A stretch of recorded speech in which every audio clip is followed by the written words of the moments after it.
2023 ಇದ್ರ ಮೂಡುಗೆರೆಯಿಂದ ಮೂಗ್ತಿಹಳ್ಳಿಯವರೆಗೆ, ಅಂದರೆ ಮೂಗ್ತಿಹಳ್ಳಿಯಿಂದ ಮೂಡುಗೆರೆವರೆಗೆ ಅಗಲೀಕರಣ ಅಭಿವೃದ್ಧಿ ಕಾಮಗಾರಿಗೆ ಸಂಬಂಧಪಟ್ಟಂತೆ 26.32 ಕಿಲೋಮೀಟರ್ ರಸ್ತೆ ಅಭಿವೃದ್ಧಿಗೆ ಟೆಂಡರ್ ಪ್ರಕ್ರಿಯೆಗಳು ಮುಗಿದಿದೆ. ಇದರಲ್ಲಿ ಮೂಡುಗೆರೆದು ಸುಮಾರು 6.7 ಕಿಲೋಮೀಟರ್, ಚಿಕ್ಕಮಗಳೂರು 20.6 ಕಿಲೋಮೀಟರ್, ಸುಮಾರು 26.32 ಕಿಲೋಮೀಟರ್ ರಸ್ತೆ ಇದರ ಅಭಿವೃದ್ಧಿ ಆಗಬೇಕು ಅನ್ನುವ ಯೋಚನೆ ಹಿನ್ನೆಲೆಯಲ್ಲಿ 400.69 ಕೋಟಿ ರೂಪಾಯಿ ಆರ್ಥಿಕ ಅನುಮೋದನೆಯನ್ನು ಕೇಂದ್ರ ಸರ್ಕಾರ ನೀಡಿದೆ. 400.69 ಕೋಟಿ ಆರ್ಥಿಕ ಅನುಮೋದನೆಯನ್ನು ಕೇಂದ್ರ ಸರ್ಕಾರ ನೀಡಿದೆ. ಈ ಹಿನ್ನೆಲೆಯಲ್ಲಿ ರಸ್ತೆಯ ಕಾಮಗಾರಿಗಳು ಮತ್ತು ರಸ್ತೆಗೆ ಬೇಕಾದಂಥ ಯೋಜನೆಗಳು ಎಲ್ಲವೂ ಸಿದ್ಧವಾಗಿ ಅನುಮೋದನೆಯನ್ನು ಪಡ್ಕೊಂಡಿದೆ. ಈ ಟೆಂಡರನ್ನು ಈಗಾಗಲೇ ಕರಿಬೇಕಾಗಿತ್ತು, ಆದರೆ ಭೂಸ್ವಾಧೀನ ಪ್ರಕ್ರಿಯೆಗಳು ಪೂರ್ಣ ಆಗಿಲ್ಲವಾದ್ದರಿಂದ ಟೆಂಡರ್ ಕರೆದರೂ ಕೂಡ ಟೆಂಡರನ್ನು ಓಪನ್ ಮಾಡಿಲ್ಲ.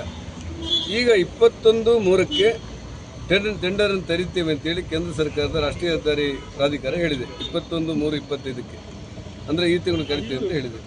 ಇದರ ಒಳಗೆ ನಮ್ಮೆಲ್ಲ ಸರ್ವೆಗಳು ಮತ್ತು ಭೂಸ್ವಾಧೀನತೆ ಪ್ರಕ್ರಿಯೆಗಳು ಇವೆಲ್ಲವೂ ಹೆಚ್ಚು ಕಡಿಮೆ ಮುಗಿತಾ ಬಂದರೆ ನಮಗೆ ಅವರು ಆ ಟೆಂಡರ್ ಪ್ರಕ್ರಿಯೆಯನ್ನು ಓಪನ್ ಮಾಡಿ ಕಾಮಗಾರಿ ಮಾಡಿಸಲಿಕ್ಕೆ ಅವಕಾಶಗಳನ್ನು ಮಾಡಿಕೊಡ್ತಾರೆ.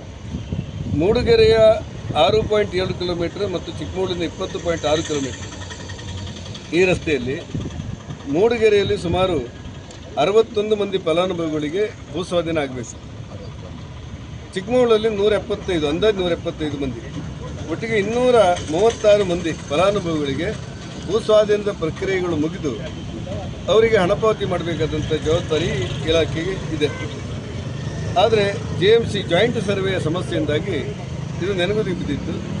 ಇವತ್ತು ನಮ್ಮ ಜಿಲ್ಲಾಧಿಕಾರಿಗಳು, ADC ಅವರು ಮತ್ತು ನಮ್ಮ ಜಿಲ್ಲೆಯ ಸರ್ವೆ ಅಧಿಕಾರಿಗಳು, ತೋಟಗಾರಿಕೆ ಇಲಾಖೆಯವರು, ಅರಣ್ಯ ಇಲಾಖೆಯವರು ಇವರನ್ನೆಲ್ಲ ಇವತ್ತು ಜಿಲ್ಲಾಧಿಕಾರಿಯವರಲ್ಲಿ ಕಚೇರಿಯಲ್ಲಿ ಕರೆದು ಮಾತಾಡಿದ ನಂತರ ಮೂಡುಗೆರೆಯವರು ಸುಮಾರು ಇವತ್ತು ಜಾಯಿಂಟ್ ಸರ್ವೆಯ ಅನುಮೋದನೆಯನ್ನು ಇವತ್ತು ಕೊಟ್ಟಿದ್ದಾರೆ, ನಾವು ಮಾಡಿ ಕೊಟ್ಟಿದ್ದಾರೆ.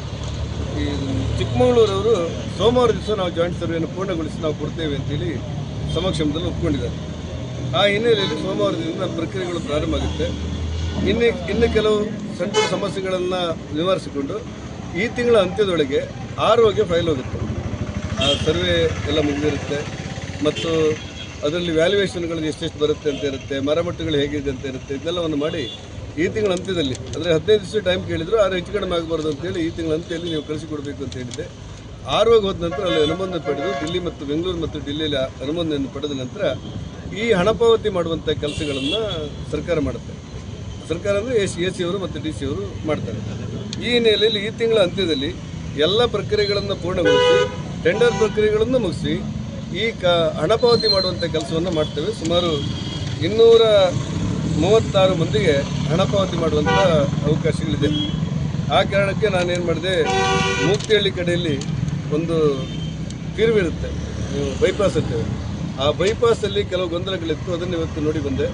ಅದು ಮುಂದುವರೆದ ಕೆಲವು ಭಾಗಗಳಲ್ಲಿ ಸ್ವಲ್ಪ ಸಂಪರ್ಕವನ್ನು ನೇರ ಮಾಡಬೇಕಾಗಿತ್ತು, ಅದನ್ನು ಕೂಡ ನೋಡಿದ್ದೆ. ಮತ್ತು ಗುಡ್ಡಗಳನ್ನು ಕತ್ತರಿಸುವಾಗ ನೇರ ಕತ್ತರಿಸಿದರೆ ಮತ್ತೆ ನಾಳೆ ಅನಾಹುತ ಆಗಬಾರ್ದು ಅನ್ನೋ ಕಾರಣಕ್ಕೆ ಅದಕ್ಕೆ ಯಾವ ರೀತಿ ಮಾಡಬೇಕು ಅಂತ ಯೋಚನೆ ಮಾಡಿದೆವು. ಕೆಲವು ಕಡೆಗಳಲ್ಲಿ ಜನರ ಆಕ್ಷೇಪಗಳುಂಟು, ಅದನ್ನು ಕೂಡ ನಿವಾರಿಸಲಿಕ್ಕೆ ಬೇಕಾದಂಥ ಸ್ಥಳ ತನಿಖೆಯನ್ನು ನಾನು ಮಾಡಿ ಬಂದಿದ್ದೆ ನಮ್ಮ ಎಲ್ಲ ಸ್ನೇಹಿತರು ಮತ್ತು ಅಧಿಕಾರಿಗಳ ಜೊತೆ. ನನಗನ್ಸುತ್ತೆ ಈ ತಿಂಗಳ ಅಂತ್ಯದಲ್ಲಿ ಇದಕ್ಕೊಂದು ರೂಪವನ್ನು ಕೊಡ್ತೇವೆ ಮತ್ತು ಆದಷ್ಟು ಬೇಗ ಈ ಮೂಗ್ತಿಹಳ್ಳಿ ಮತ್ತು ಮೂಡುಗೆರೆ ರಸ್ತೆ 26 ಕಿಲೋಮೀಟರ್ ರಸ್ತೆಯನ್ನು ಅಭಿವೃದ್ಧಿ ಮಾಡಲಿಕ್ಕೆ ಪ್ರಯತ್ನ ಮಾಡ್ತೇವೆ.